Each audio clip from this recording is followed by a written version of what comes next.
So as we move into the mid parts of December, looking at the CFS, I'm looking at a blizzard coming in the next couple of weeks. So, Whoa, Brian. what, Caleb? Why are you looking at the CFS again? Well, it's accurate 100% of the time, isn't it? On what planet, man? Well, you like doing space weather now? I don't know what you're looking at. Are you looking at CFS North America or are you looking at Russia? I think it's North Korea, actually. North Korea. Oh, this is excellent. So, Caleb, what do you see for the later parts of December into early January? Well, there's no blizzard by any means of the imagination. Oh, come on, man. Oh, no. You know what, Caleb? You're banned. That's it. You're off the island. Yeah, there's no blizzard. Right now we have a split pattern in the jet stream, so it leaves most of the country dry and pretty quiet for this coming week leading up to Christmas. But there could be a pattern change come after Christmas, early January. Yeah, and then do I get my snow then? Maybe. It's too early to say. But listen, we had a deal. I get snow, everyone's happy. Why are you reneging on this deal? Because Mother Nature backed out. You know what? You're supposed to handle her better. No, in all reality, I think that, unfortunately, although some people might be like, hallelujah, but to me it's like, ugh. I believe that, unfortunately, you are correct on this one. I don't think we're going to see too much in the way of snow. There's a couple small systems that might bring a little bit of something, but I don't, at the moment, foresee anything that is too dramatic. Granted, I'm not the lead forecaster. That's Caleb, but I mean, he's saying it's no snow, so I guess no snow. When I say we're gonna get snow, we're gonna get snow. But right now, I don't really see any of the forecaster near term. Long term, I do think we're gonna get snow this winter. It's just too early to say when and where and what. But La Nina is looking to stick around, so that'll be the main driver behind our weather this season. So, Caleb, do you expect do you expect a higher or lower precip totals by the end of this winter? Do you have any idea with that? Yeah, precipitation. So temperature during the season was a lot easier to come up with, just because of the historical and mathematical anomalies with it. There's none of that with precipitation. So right now, being that La Nina is such the main driver, that is what I'm using as a guide right now. Precipitation could change, and it probably will change with later outlooks. But La Nina typically has the jet stream position just to our south, subtropical jet below that, and wetter than average conditions for the Great Lake region and Ohio Valley regions. So that is what I'm mainly going on right now. So you're thinking that we're gonna be wetter than average, so to speak. Yes, come into January, I believe the pattern will change to more of a La Nina-like pattern. Historically, La Ninas historically have wetter than average conditions for the area. However, this La Nina is different because the La Nina falls after a really warm season in Siberia and northern Russia, which leads to a really strong polar jet stream, which keeps most of the cold air locked up in Canada and the systems riding along to our north and south. So we'll have to see how that changes with time. So historically speaking, what year could you compare this to? Like, just historically speaking, we all know that every year is different, but if you had to pick a particular winter setup that would be, I don't know, kind of in the same family group, which one would it be? Or what would they be? Well, that's easier said than done. Because no La Nina is alike. That's really an unfair question just because there's still so much uncertainties. I can't really say definitively what year to compare this to, because we have different variables this year, such as there's less sea ice in the Arctic, which is going to play a role. And then the really warm summer storm that we just got done with in Siberia and Russia. So I can't really definitively pin down a year yet, just because there's too much uncertainty. Right. Because I mean, like overall, like think of like a near average winter in terms of temperature. Precipitation is up in the air right now. There's too much uncertainty with precipitation, just because of the different variables that we have. yeah, we all remember the winter year of like 2007, 2008, and how like record breaking it was on the East Coast for snow. Mm-hmm. And right now, like, I really think the East Coast is going to be pretty dry and mild this winter. Wow. I don't think they're going to get a lot in terms of... They just had this big nor'easter, though. Yeah, they just had a nor'easter here, and I don't know. I think they're going to be pretty far and few between, if I'm going to be honest, during mid-season. Because I think the Jets are going to be positioned to where it's going to pull it up onshore rather than offshore. That's going to be interesting.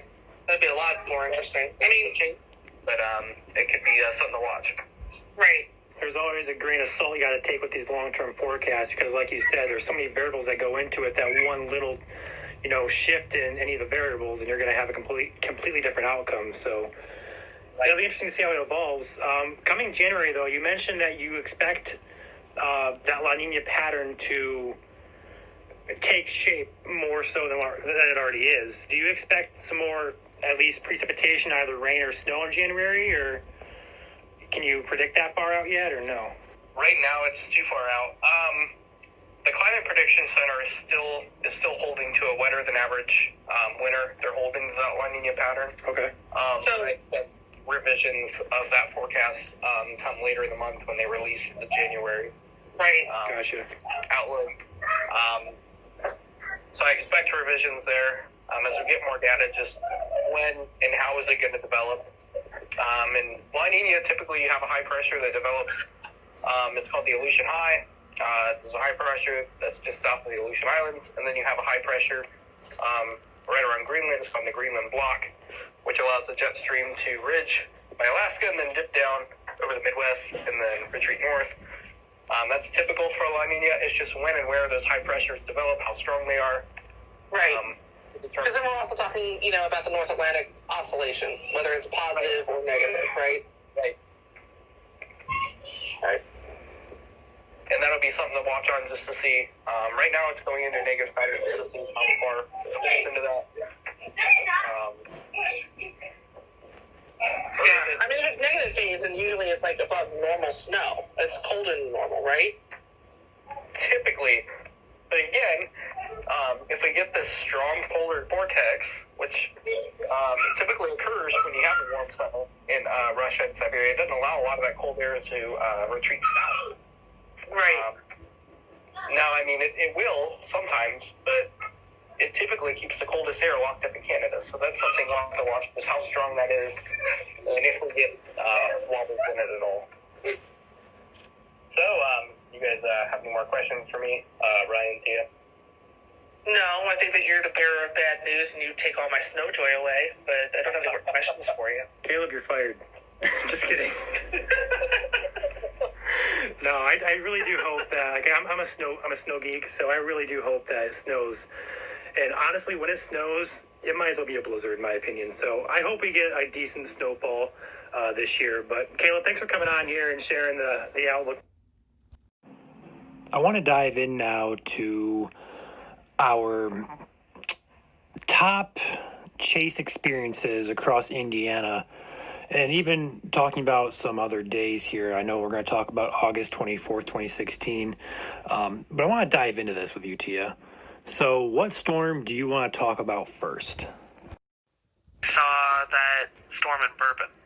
Mm-hmm. I can't forget that. And it literally, we can never forget that. That storm literally was, it'll haunt me for the rest of my life. It was like this perfect donut-shaped mothership storm, and the hail roar, and the way that it was just lighting up purple. Yeah, it was purple for sure. That was it wasn't just that sound. It's when the lightning flashed, it was what am I looking at? You couldn't tell. I know, no. It was nuts. It was just nuts. Like, everything was lavender, purple, lavender, violet. And, I remember as we were approaching the storm, like, you were out ahead of us, and Eric and I are flying up behind, trying to catch up with you, and because there was an accident out on, God, I can't remember that highway.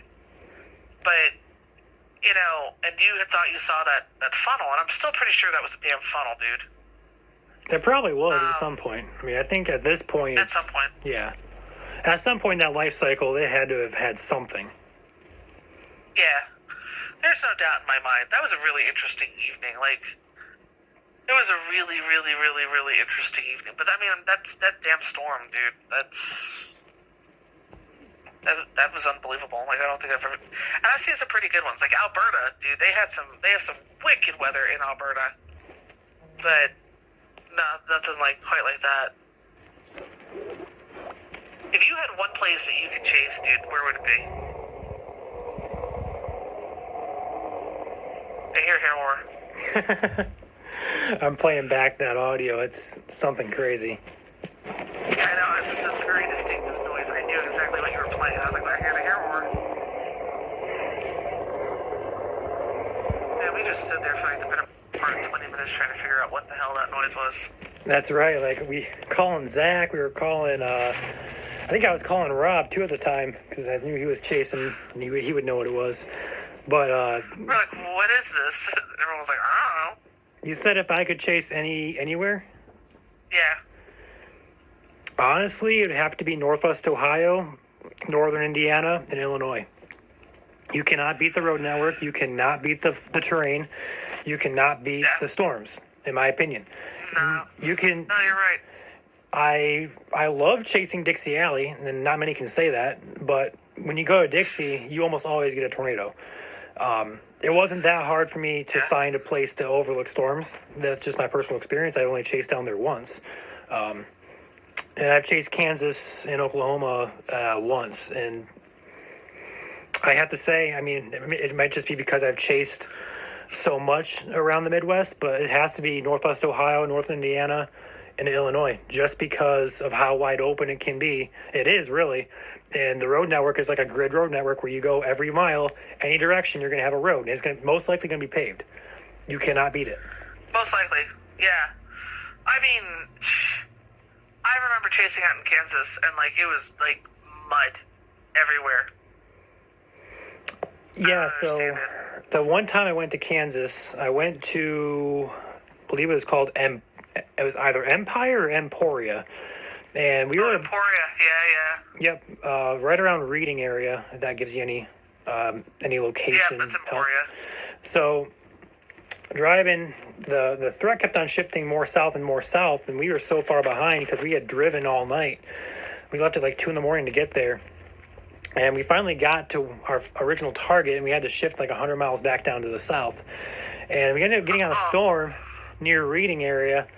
And we were probably good, probably 10 miles away from the storm. And it had a little funnel out the back end. But the main thing that I remember was the road that we were on was outside this really podunk-looking town. And it was gravel. And we got outside of town, and it turned to this muddy, dirty clay. I'm like, yeah, there is no way we're doing that. So that's my experience with Kansas. It wasn't a very good one. I like Kansas because it's flat. And that's a storm chaser's dream. But the road network cannot be beat, specifically in Illinois, and then primarily, again, in Northwest Ohio and Indiana.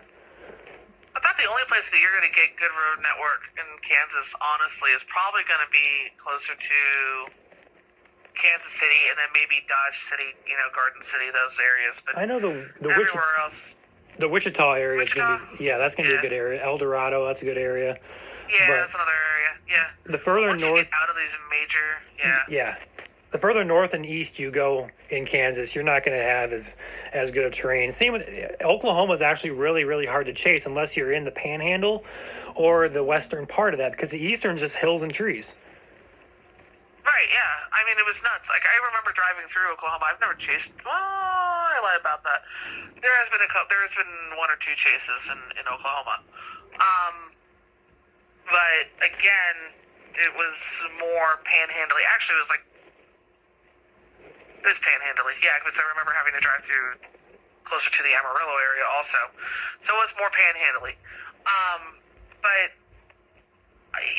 you're right. It's all flat out there, and then that part, generally that whole area of the country is pretty flat.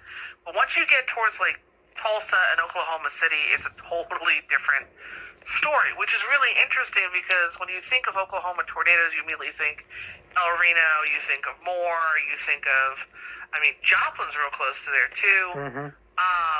You think of that whole area, and it's hills and jungle, dude, like for real. It really is, and I don't know. I'm just kind of biased, I guess, toward the Midwest over the plains. They call it when I think of the plains, I think of the Dakotas and Nebraska because that is the true definition of flat and open. But you think Tornado Alley, you immediately think Oklahoma and Kansas, and honestly, Kansas more so than Oklahoma, but Oklahoma is just not the flat surface and chaser's dream that you think of. Bruh, their freaking state song's about a tornado. That's true. That's very true. It is. Oklahoma, where the wind comes sweeping down the plains. Like, it legitimately is about a tornado.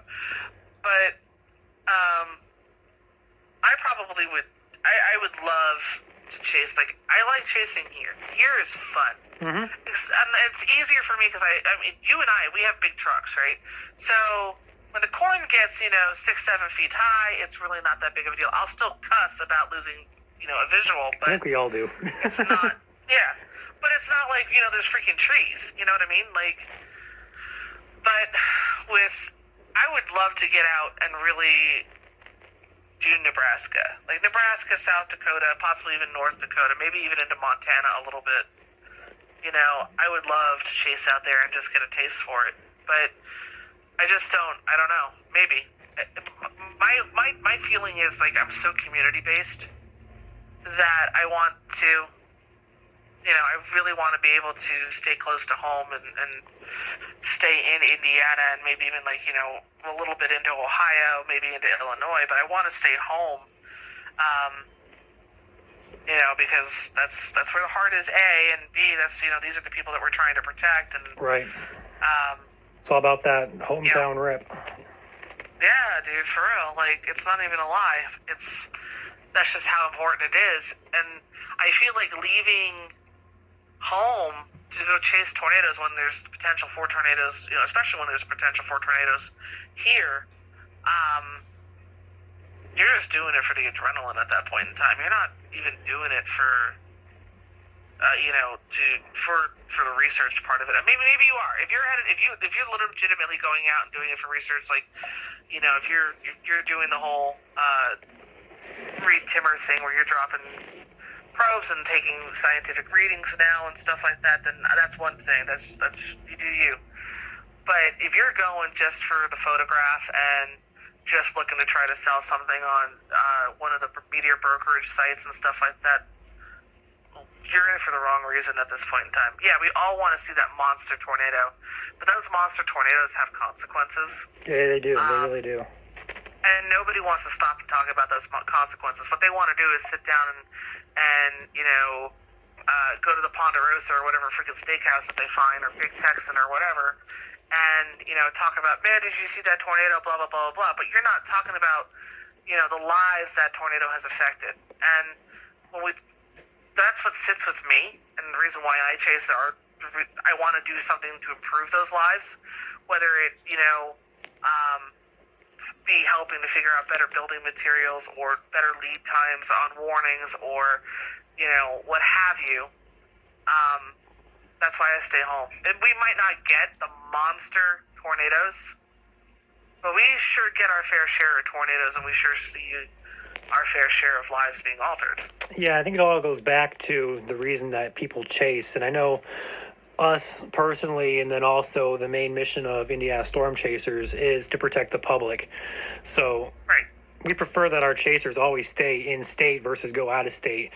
But it's also, you got to think as well, coming from a chaser's perspective, if your goal is for the adrenaline to see a tornado, and even you can go out and, phone call to 911 or, Skywarn radio if you have that.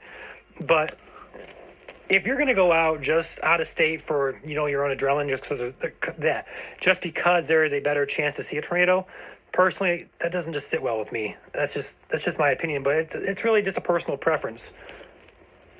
Yeah, like for real, if there's a threat in Indiana and then there's a bigger threat in Iowa, and or Western Illinois or Central Illinois, and I get driving out to Illinois or St. Louis or whatever and following the system back in. Absolutely. When there's that potential. Absolutely. I get that. I'm all for that. You know what? If you want to go and drive out to the middle of Missouri, and then for what the forecast is saying is that these storms are going to continue to produce and be big producers, and get whatever the threat continues to shift as you're driving home. Power to you. That's awesome, because you know what? You're starting to learn the environment. You're, the research is there. You can radio on back to your team or to whatever you're doing to your followers, listeners, whatever, and say, hey, listen, this is what I'm seeing right now. You guys need to be prepared for this in the next 12, 24, 48 hours, Right. And that's a vital thing that a lot of storm chase groups don't have. And even the National Weather Service has this ability, but they don't have the eyes on the storm like we do. Right, and I'm all for that. If you want to go, that there's a risk on Wednesday afternoon, or Wednesday, the storms are going to fire here, and then by, midnight or later into the evening or dinner time or whatever, they're going to push into your area here in Indiana. There's no reason why you can't go get a hotel room and do that. I'm fine with that. My problem is that, okay, there's a marginal risk with, a 2%, tornado chance here in this portion of Indiana, but there's, this or a slight risk or whatever, even an enhanced risk, and then a higher percentage chance of tornadoes in Iowa, same day, right? Mm-hmm.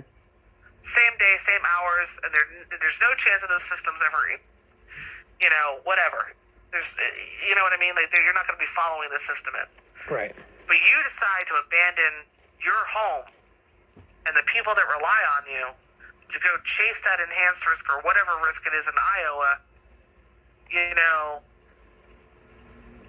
an asshole. I'm just going to put it out there. You're the exact person I don't want to deal with. Like, you're someone we're gonna have words, and they're not gonna be, and it's not gonna be friendly. Like, I'm not gonna look at you and say let's dance. You're not gonna like what I have to say. Absolutely.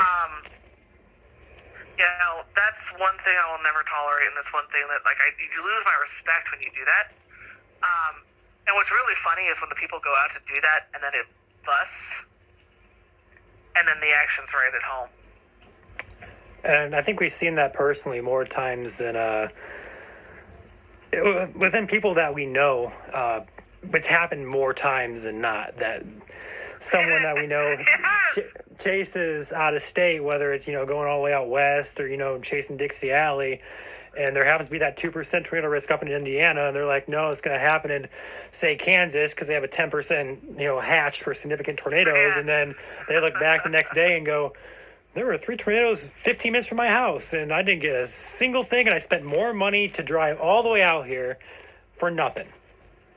And it's really interesting. Nothing. It's interesting how weather does that. Like, they don't even get good structure. Weather says, here, have a dose of karma. Right, perfect example. August 24th, 2016.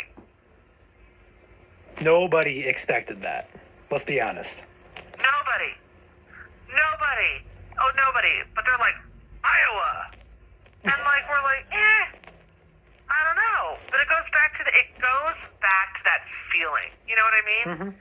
We woke up on August 24th, and you walked outside, and you're like, there's something afoot, for real. And sure enough, it was a significant tornado outbreak. The NWS had to play catch up at that point in time. For those of you who don't know what August 24th was, back in 2016, there was a day where the Storm Prediction Center did not have, I believe it's the northeast part of Indiana into Ohio. They didn't have any mention of thunder, storms, severe, nothing. And it ended up having at least, I think, over 20 tornadoes across Indiana and Ohio. And I don't think Iowa had one single one. And nope, they actually Iowa had absolute they actually had to make a special update to the Outlook that day, and that rarely ever happens. And it went from having absolutely no mention of rain or thunder or storms to a 5% tornado risk, and there ended up being a decent outbreak. And that's going to be a day that a lot of forecasters are never going to forget, because looking at the morning, information that we had, the only thing that could point to a tornadic activity was the amount of wind shear in the atmosphere. But looking at the dynamics past that, there was really nothing that could say today is going to be a tornadic day. There is no support for storms, so it's going to be a day that lives on in forecasters' minds forever. Right. Weather infamy is probably the best way to put it. But I mean, there was just something you could just feel it that morning when you walked outside. You just knew. And then, boom, the Starbucks in Kokomo gets taken out. And I think everyone's seen that video now, and everybody knows. And to this day, that storm that rocked Kokomo, the damage is still very, very evident. The trees are still just mauled. Oh, is it? Oh yeah, you drive right down 31. It's right off 31. If you drive past the Markland Mall on 31, where they've rebuilt the Starbucks, there's a Chili's in the parking lot. There's where the old Sears used to be. There's Best Buy, Five Below, and a few other things out there. If you look, it came across, there's a radio tower. It came across, went through that entire parking lot, blew out all the windows in Sears, ate the Starbucks. Okay, somehow, tornado magic, the Chili's, which is literally right across the parking lot from the Starbucks, was just unharmed completely. People were filming through the windows.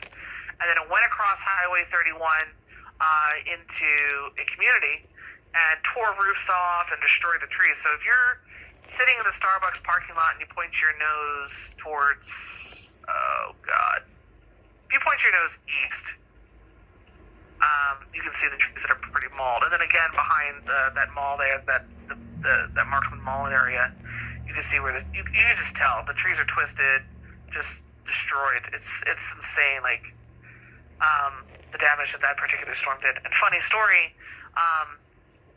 the branch manager that I worked with at Wood Forest was the manager on call that day, he was the manager of that Sears that day. He had to deal with the aftermath of that craziness, and it came out of nowhere. He said, there was just no one was talking about anything, and all of a sudden, the sky just went dark, and then the next thing he knows, the windows are just imploding.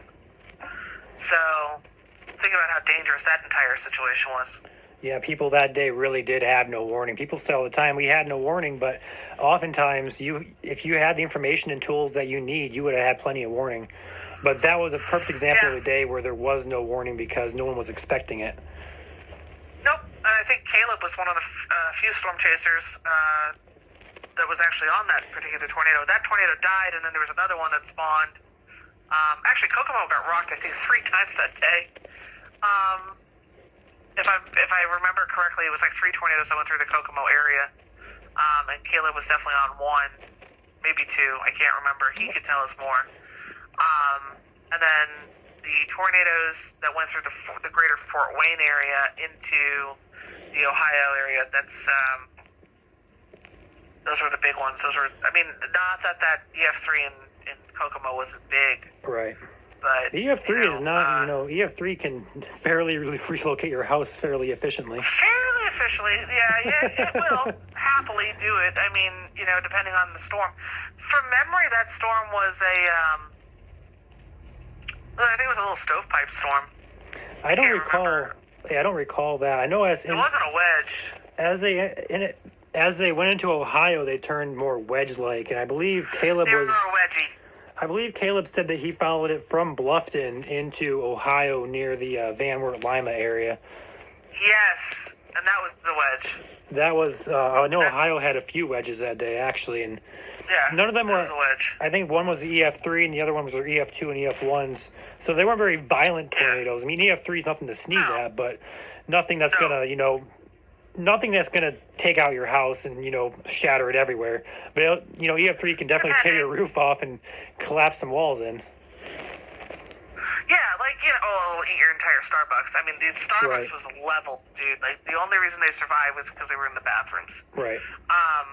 But let's be real, the way they built that Starbucks was probably really shitty.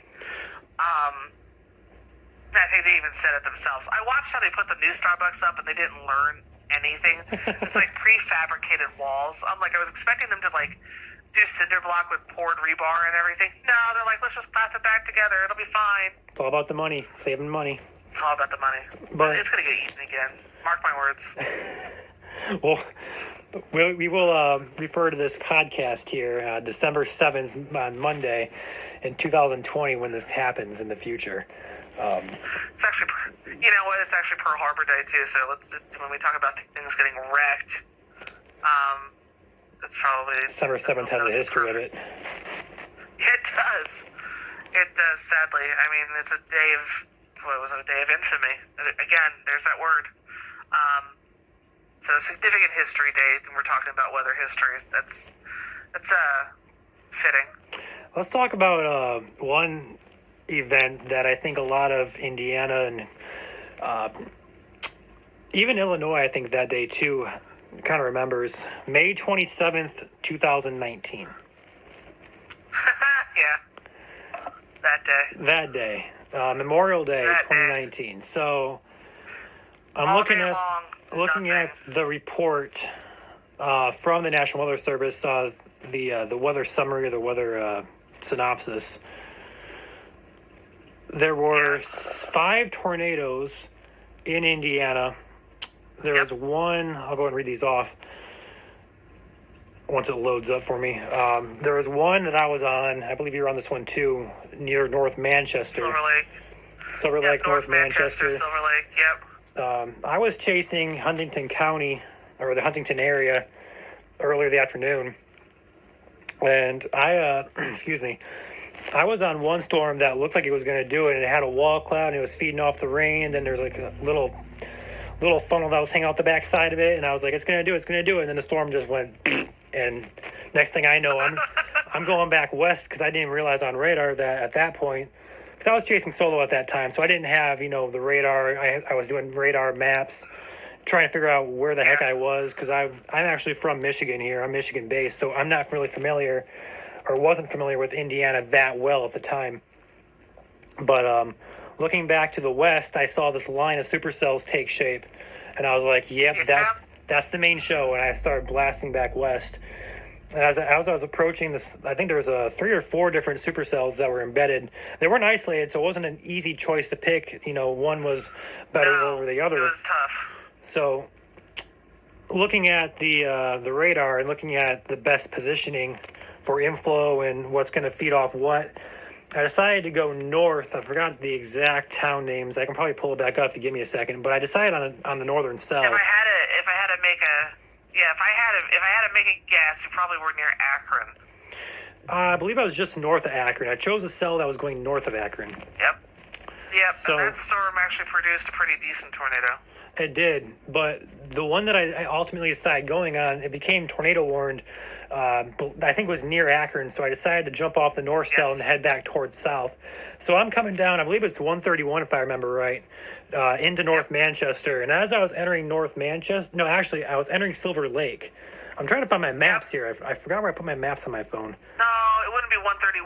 You would have been on, it would be the 15 or the 13, one of the two. I'm going to pull it up right now and tell you, because I remember this day pretty well.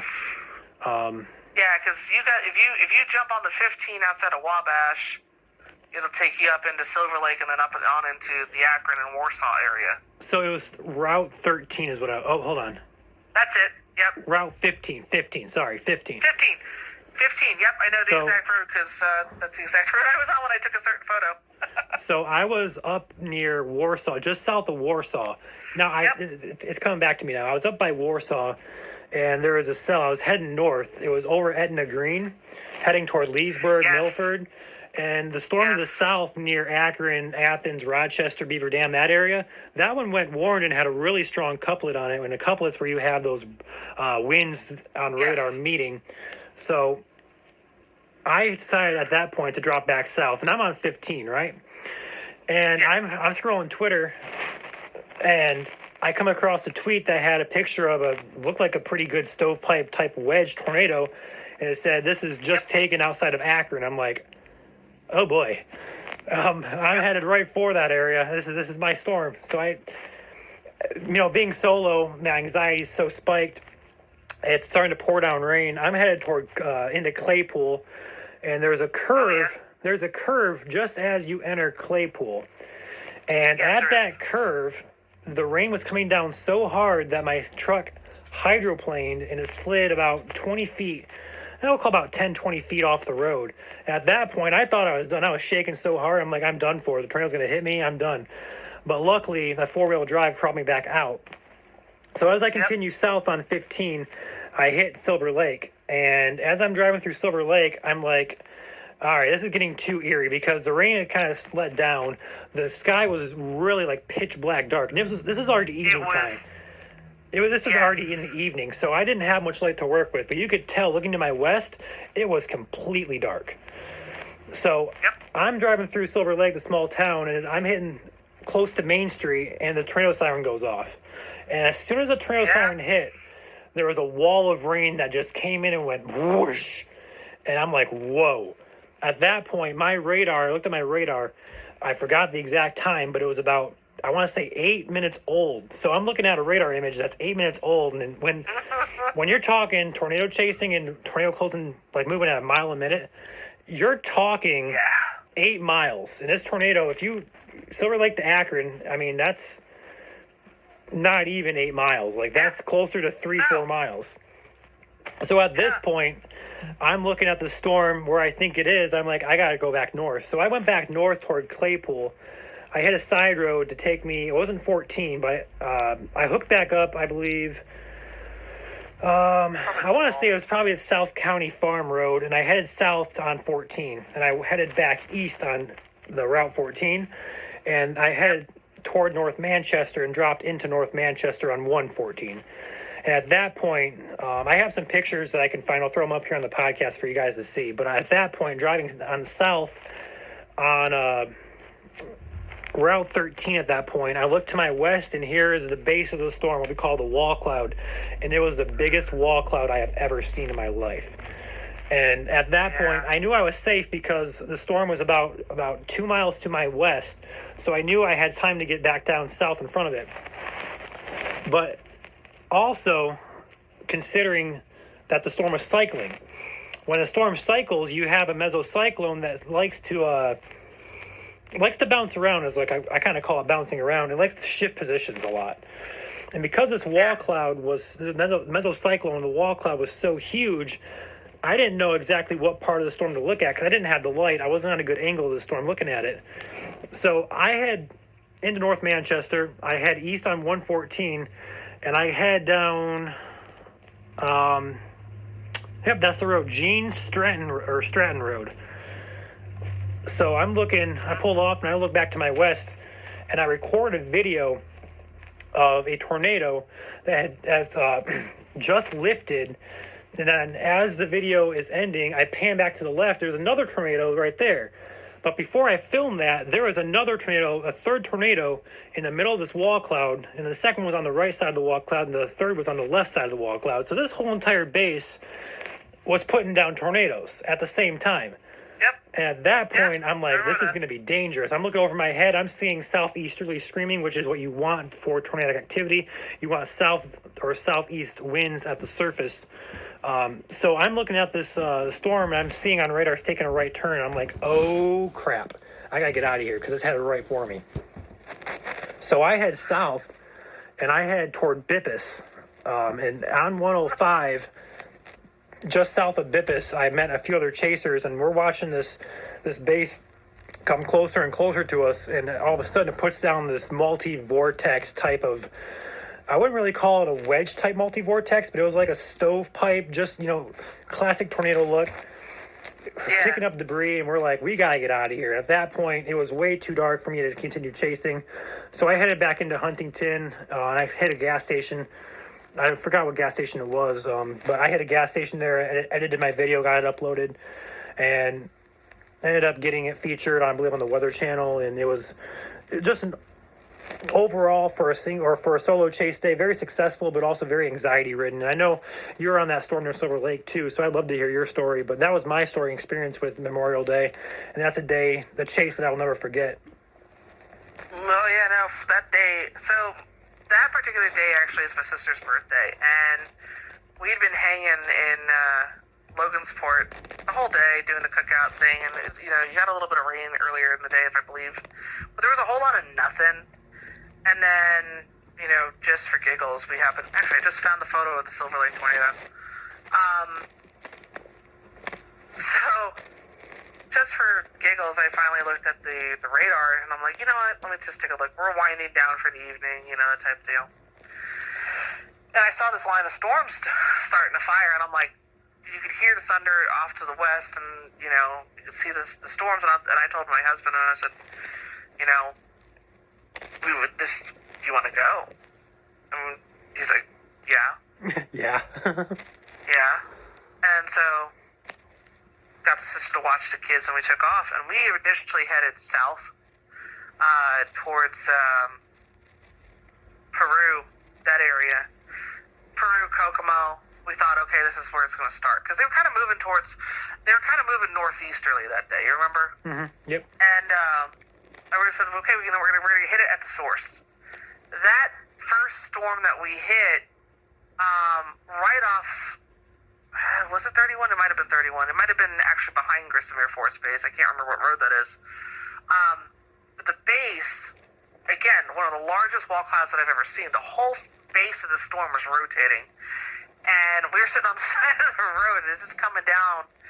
And it got so low. The base got so low, it was just touching the tips of the corn. I swear to you, and we got the heck out of the way, because we're like, wait a second, we're way too close. You know what I mean? Right. And I was ready to call it. Like, I'm like, there's something on the ground, and it became rain-choked and rain-wrapped so quickly that it was just a dangerous situation all the way around. You had to get out of the way, because you couldn't see anything. And we flanked it. We kept flanking it and following it up, and we broke off that storm finally. I wouldn't be surprised if that thing did put something down, and eventually we wound up towards the Silver Lake area, and in between there was just storm firing after storm firing after storm firing, and it was literally like being in a candy shop. And I remember Eric's like, pick one, just pick one. I'm like, that one, no, that one, no, that one, no, that one, that one. Like you didn't know what to pick.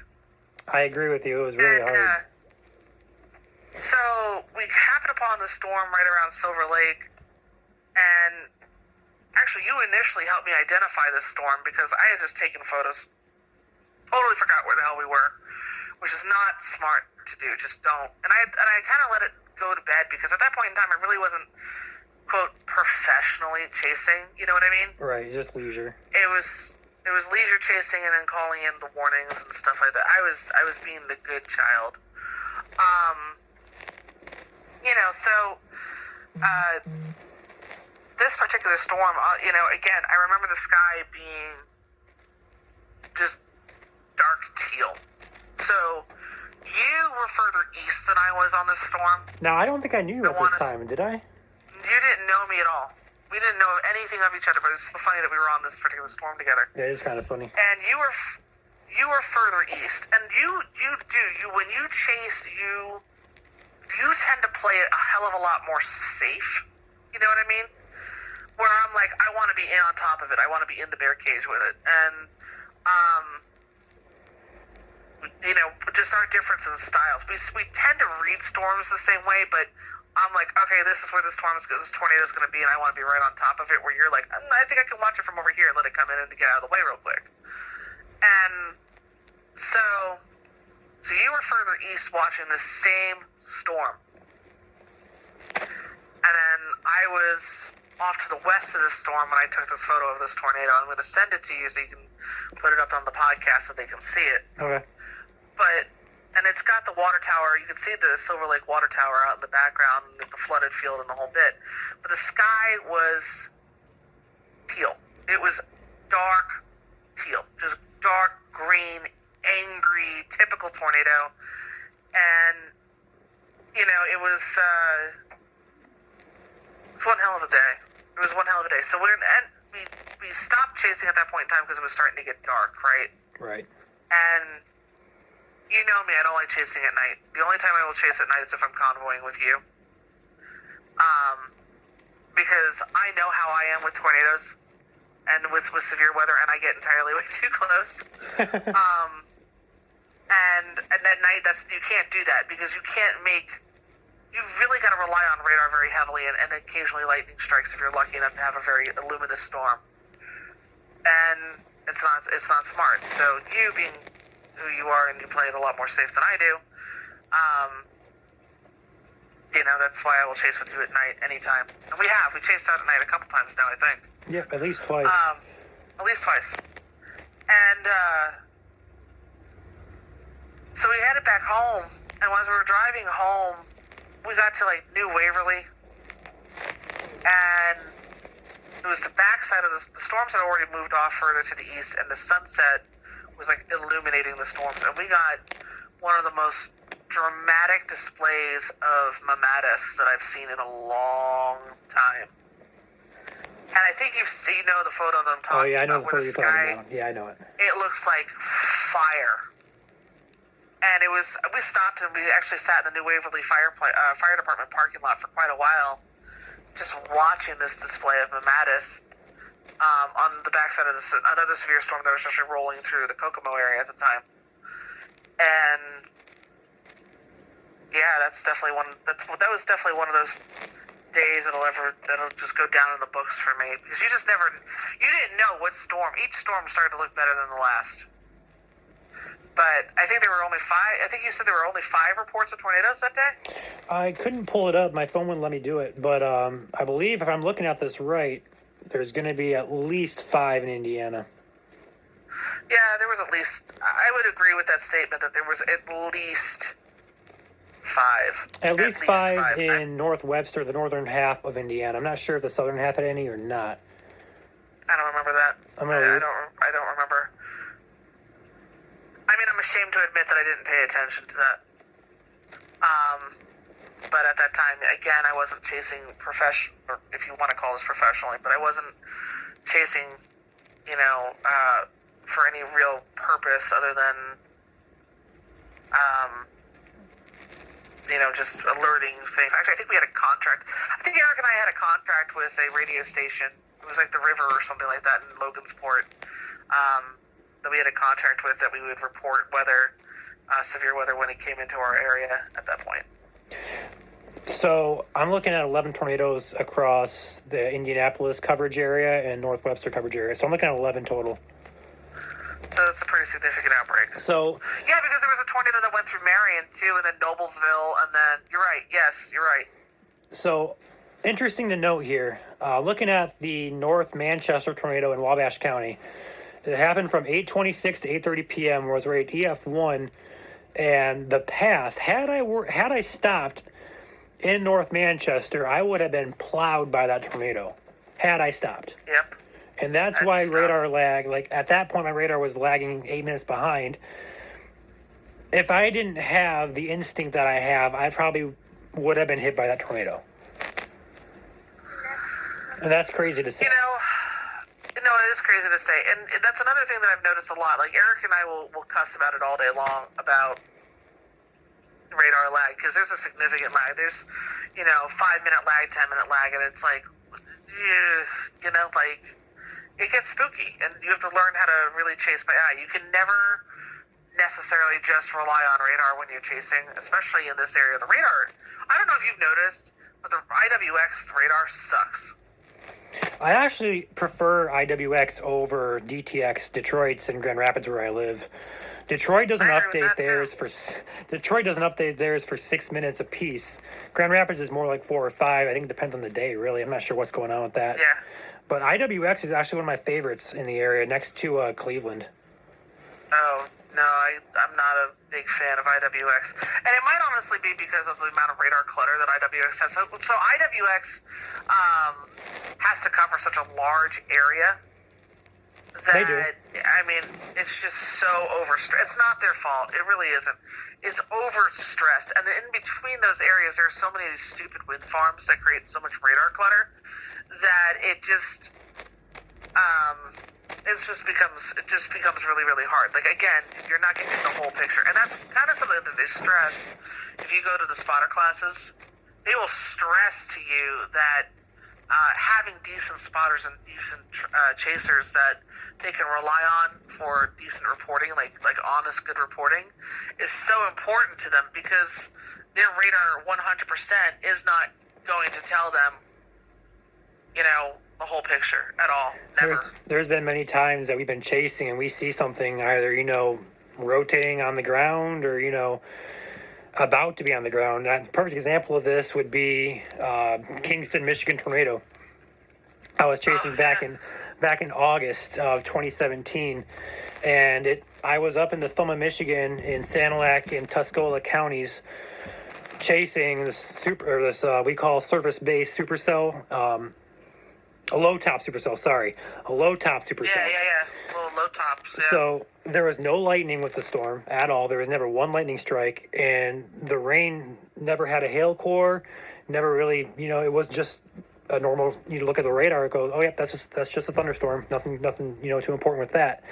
But I followed it for almost 2.5 hours, and as it entered near Kingston area, they had a funnel cloud on it, which I reported to 911. And they relayed that to NWS, didn't put a warning on it for 30 minutes, and then it kind of started cycling. And it got over Mayville, Millington area. And at that point, it put some on the ground. So I called immediately, and they said, okay, we're going to relay that. I sent a picture to Detroit's Twitter page, because they take reports via Twitter, Facebook, and I believe they don't have Snapchat. No, they don't have Snapchat. What am I talking about? But you can tweet pictures at them or, Facebook them, message them, whatever.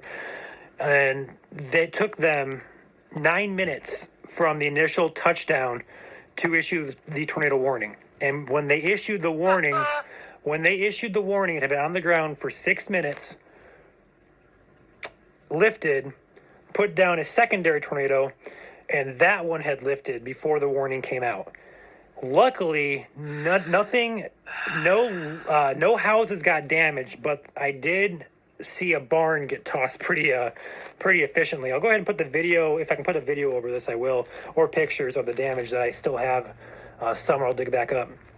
But it basically destroyed a shed, took out a barn, and then uprooted some trees. But it took them 9 minutes to issue a warning, and then it just blows my mind that they don't. I don't know. It varies from NWS office. We've had experiences outside Detroit, though. I know me and Tia have had some issues reporting with Indiana, Fort, or what do you call it? North Webster, IWX. Yeah. There's been a few times where we see something that's really interesting. We call it in, ends up putting down a tornado, never gets a warning. And luckily, at least at this point in time, there has been no lives lost because of this. At least in our experience here, there has never been a life lost because of NWS's neglect. However, that's not the case outside of the state. I believe North Dakota, or was it in South Dakota out there? And yes, it was South Dakota. South Dakota. Yeah, South Dakota had a tornado that multiple people were taking pictures and calling it in. They didn't put a warning on it. Ended up killing a person, I believe, driving, or was it actually like a house? Or you know what? Let me look that up. There's this thing called Google for that. So I believe I saw a video of a person driving a camper getting tossed a few hundred yards, and I know that person didn't make it. So yeah. Google says that unfortunately he was a retired farmer, and he was definitely killed when he was driving an RV. Looks like it dropped just on one side of the road near Miller, South Dakota, and then came across the highway. What is it? Highway, it was like South Dakota 45, Highway 45. He was driving southbound on South Dakota Highway 45, tornado touchdown, crossing the road east-west. So, yeah, that's very unfortunate. That's also why pages like Indiana Storm Chasers exist and what we do. Because sometimes, we hate to say it, but sometimes the National Weather Service isn't really on their games, some days. So it really just it really helps to have spotters in the field, not just Skywarn spotters. And Skywarn's a huge part of the NWS organization, but it's also good to have, Indiana Storm Chasers. I know Illinois has a Storm Chase group, but Ohio does too. These communities within the Facebook group, within the storm chasing community, are vitally important to public safety, I believe. And I think it's Indiana Storm Chasers is a huge part of public safety within the state of Indiana, and personally, I'm very proud of what we built and what we have planned in the future. Yeah. Yeah. No, it's kind of how I feel about it, and there really isn't too terribly much else I say about that. I think that what we're doing is a great thing. I realize that there are people, and there's always going to be that debate about storm chasers contributing towards issues. Yes, there are people that storm chase for all the wrong reasons, which is why you will always hear us preface a video or a clip or a podcast or whatever by saying that we don't recommend that you go out and do this. I know Mythbusters used to have like that whole, don't try this at home. We're what you call experts. And it's true. It's true. We are, what is an expert? Somebody who's been doing or studying or working in a field for 40 plus hours. It's what it is. Like continuous hours, I should say. Well, we've been doing this for years, and we're in it for the research. We're in it for all the right reasons surrounding public safety. We're not in it for the couple bucks you can pick off through selling media to a broker, or the adrenaline, or because we just got bored one day and decided to go out there. And it's why it's so imperative that people need to realize that there's only ever that I'm aware of, and this is something we should research for a future podcast. You know what I mean? But from what I'm aware of, there's only ever been one group of chasers that has ever been killed by an actual tornado, and of course that would be Twist X with Tim Samaras, who was like tip top of the game. Let's be real. Right. He was the safest person I ever knew in the chase community. Like he would never put anybody's life in danger. So there had been something going on there. I mean, Alrino was. Well, go ahead. Well, Mike told you. Mike, you heard it from Mike himself. Right. She behaved completely weird, and she was so large that it was so hard to track her, and Tim was just, too close to really watch what she was doing. And yes, I'm anthropomorphizing this tornado and giving it, the pronoun she, but Mother Nature, that's probably why. But, she did what she did, and, he drove right into her. But that was a massive monster tornado. Everyone else that has died storm chasing has been because of accidents and driving. One name that comes to mind is Kelly Williamson. I don't know if you ever heard that name. Him and his partner, I believe they're chasing down in Dixie Alley, and they got T-boned in an intersection and unfortunately didn't make it.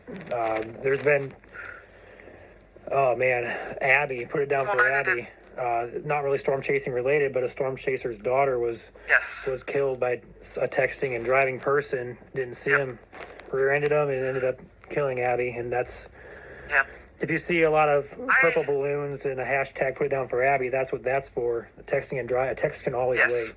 It's not worth a life. But with Kelly Williamson, though, like I hate to be the one, to kind of get snarky when somebody's already passed. But I think the greater tragedy with the Kelly Williamson situation was the fact that Kelly was chasing, I believe, for the Weather Channel at that point. He was chasing for a larger group, at least. I want to say that was for the Weather Channel. He was either live on the Weather Channel, or I think you're right. Yeah, I think you're right on that. Doing something for Tornado something. They had that Storm Chasers spin-off thing. I don't remember what it was called. But the greatest thing that we need to remember about Kelly was that when Kelly died, he blew a stop sign. He was at fault. Because, yes, and what really is really very crappy about that situation, Kelly was a brilliant storm chaser, don't get me wrong, But what really sucks is that there was a young pup that died that was in the Jeep that T-boned him because Kelly jumped out in front of the Jeep. Right. And that kid had an amazing amount of talent. But it goes back to the reasons why we are chasing. You know, we have got to remember as a community that we cannot lose focus as to why storm chasing began and why it is a necessity. Because there's a lot of people out there that want to see us stop. There is. You know? And crap like that situation actually adds fuel to that fire. It does. It really does. And it's also, I mean, coming from a political side, I guess, COVID-19 as well. There's been some discussion within the chase community if we're essential or not, and there's been a lot of debate whether storm chasing and skywarn spotters are deemed essential. And overall, I say yes because it is public safety. But when you say yes, you're basically giving permission to anybody within the chase community, whether they're in it for public safety or not. So there's a big, broad gap there where you can say, yeah, it's essential, but let's be honest, though, 70, maybe even higher percent of the chase community is in it for the media coverage, the fame that comes with it, the adrenaline. They're not in it for public safety because you're going to see a tornado. No, and that's You're going to see a tornado in an open field or headed right for a town, and you're going to have hundreds of people on the side of the road with their cameras out. How many of those people are going to call 911 and report that? My guess is probably five. Probably five. Statistically speaking. Yeah. At most, five. No, that's statistically speaking, the vast majority of so-called storm chasers don't call in the storms that they're chasing. Mm-hmm. And I know They're relying. Here's the thing. I've heard it. I've gotten into fights with these people, and there's big names behind it. Like, I'm not going to out anybody right now. That's not what I'm here to do tonight. What these bigger named storm chasers, they all say, well, there's the Skywarn, local mobile spotter who's going to go ahead and drop you a warning. That's not necessarily true. Who's to say that person sees the storm, is here, or there even is somebody that I don't know, is going to call it in. You're relying on somebody else to do something that it takes you 5 damn seconds to do your damn self. Exactly, and a lot of chasers chase with the app called Radar Scope. It takes literally 10 seconds to fill out a spotter network 10 report. seconds.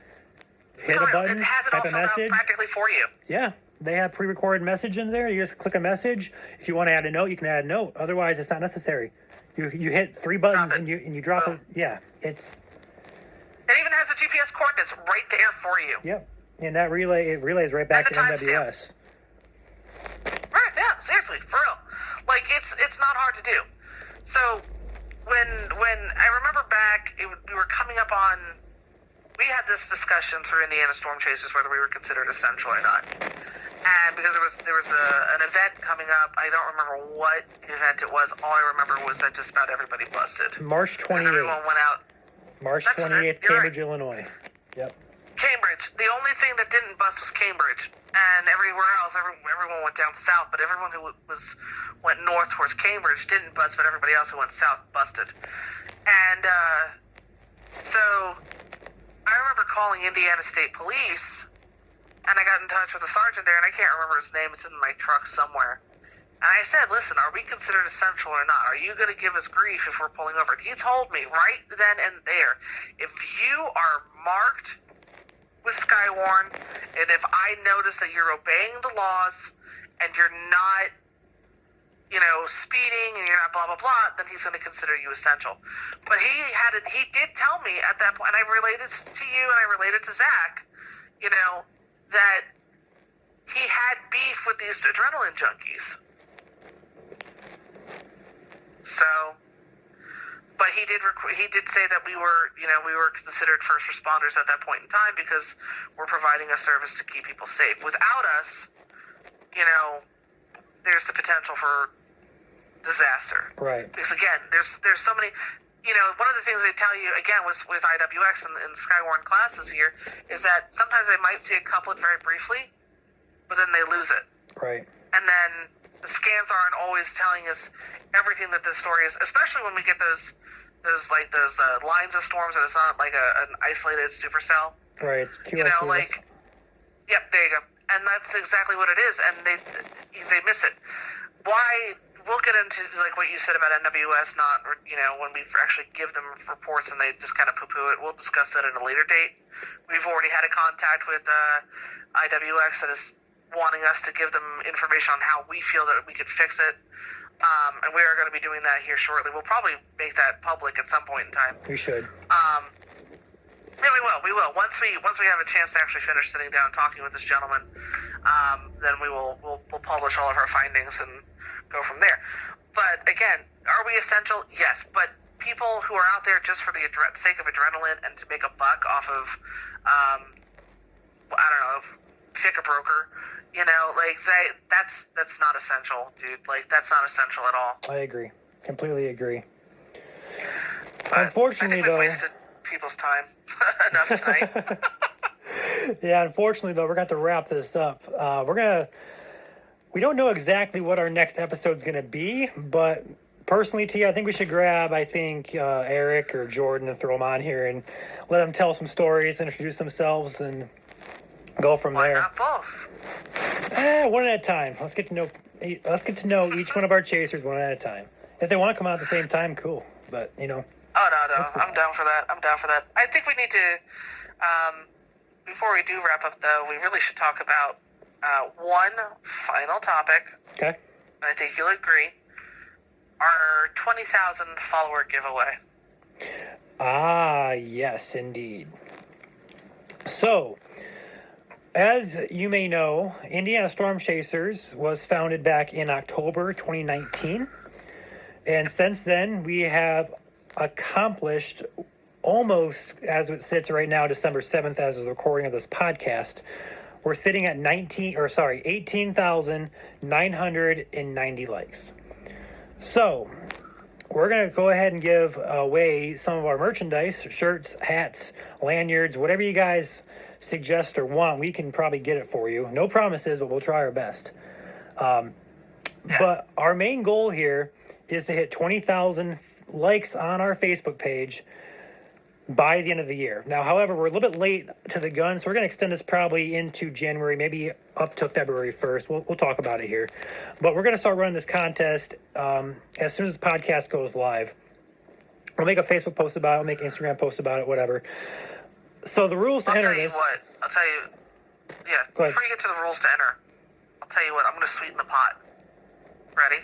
Go for it. If we make it by the time the ball drops in Times Square on midnight, January 1st, 2021, if we make it to 20,000 likes or more, we will add a single ride-along ticket to it, meaning someone can come out and chase with us for a day. I'll double that offer. Let's go. Let's offer 2 tickets. 2 tickets. They can convoy with us. There you go. So, if you guys want a chance to convoy, all right, how about this? We're going to go ahead and give top three tiers, okay? The first person is going to win a ticket, or actually 2 people are going to win tickets as the first place prize. Second place prize will win an assortment of merchandise. The third place prize will get a t-shirt or 2. Okay? So, how you can enter this? How you can enter this this giveaway here? Obviously, like our page on Facebook. Yep, have to like the page. Share the post that we're going to post the giveaway on. We'll post a graphic for it. Yep. Then comment in the comment section what you want to see more of in the 2021 Storm season. Do you want to see more epic videos? Do you want to hear podcasts? Anything you want to see from Indiana Storm Chasers? Leave it in the comment below. And then we'll give you 2 entries if you subscribe to our Facebook page, Chasing After Dark. We'll go ahead and leave the links in the description of all our social media. But if you want page, Chasing After Dark, or YouTube? What did I say? You said Facebook page, Chasing After Dark. No. Page. Okay. We'll give you a double entry if you subscribe to our YouTube page, Chasing After Dark. And I'll go ahead and link in the Facebook post to our YouTube page. And we'll also go ahead and throw in the Twitter and Instagram accounts as well, although we're not going to require that you follow those. We're just going to try and grow our YouTube channel from here on out, as well as our Facebook. But like I said, like and share the post, comment what you want to see more of, and then subscribe to our YouTube page if you want double entry. We're going to run this. Yeah, I'm going to tell you. Go ahead. Go ahead. Go ahead. Oh, I was just going to say, they're definitely going to want to subscribe to the YouTube channel because there's going to be a lot of really amazing exclusive content going up there from Most now definitely. until, like, forever. Like, we understand we're in the winter season. A lot of people think that, Storm Chasers don't do anything during the winter season. Bull, bro, bull. You got some serious snow lovers. We're going to chase those blizzards. Oh, yeah, definitely. But honestly, you may have to go out of state to get a blizzard, though. Let's be honest. Is Indiana going to get a blizzard this year? Yeah, it is. It's going to happen. I mean, I tried telling Caleb earlier it was going to happen, and he completely denied me. Listen, he said not this coming week because you were, what was it, North Korea? The CFS is accurate, okay, Tia? The CFS is accurate. Okay, Ryan. You're right, it is. It's totally accurate. 100%. Yep. Anyway, guys, Sure. thank you for listening to this podcast. We hope you enjoyed it. Leave your suggestions, comments about this below. We hoped you enjoyed it, and we want to get better if you guys have any suggestions for us. Tia, do you have anything to add to this? Other than stay safe and don't get twisted? Nah. All right, see you guys later.